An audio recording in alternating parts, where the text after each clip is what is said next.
আজকে করব বেতো শাক ভাজা। বেতো শাক ভালো করে বেছে নেব। বেতো শাকের গোড়া দিকটা বাদ দিয়ে শাকটা পুরো নিয়ে নেব। সব শাক বাছা হয়ে গেছে, শাকগুলো কেটে নেব। শীতকালেই বেশি পাওয়া যায় বেতো শাক।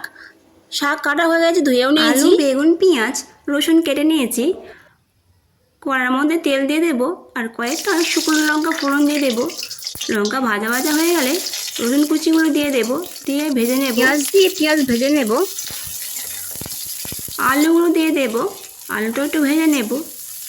দিয়ে দেবো পরিমাণ মতো নুন হলুদ। নুন হলুদ দিয়ে একটু নাড়াচাড়া করে শাকগুলো দিয়ে দেবো।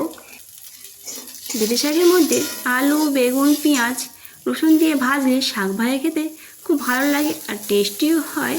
শাকটা একটু নাড়াচাড়া করে ঢাকা দিয়ে দেবো। আর বেলে শাক কিন্তু খুব তাড়াতাড়ি হয়ে যায়, টাইম লাগে না।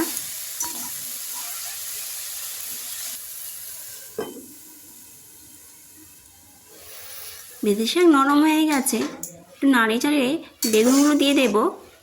আর বেগুন কিন্তু সিদ্ধ হতে বেশি টাইম লাগে না, তাড়াতাড়ি হয়ে যায়। বেগুনগুলো দিয়ে একটু নাড়িয়ে দেবো।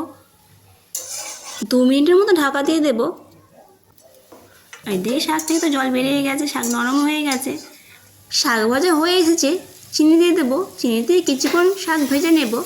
শাক ভাজার মধ্যে বেশি করে পেঁয়াজ আর রসুন দিলে শাক ভাজার টেস্ট কিন্তু আরও বেড়ে যায়। হয়ে গেছে আলু বেগুন দিয়ে বেঁতে শাক ভাজা।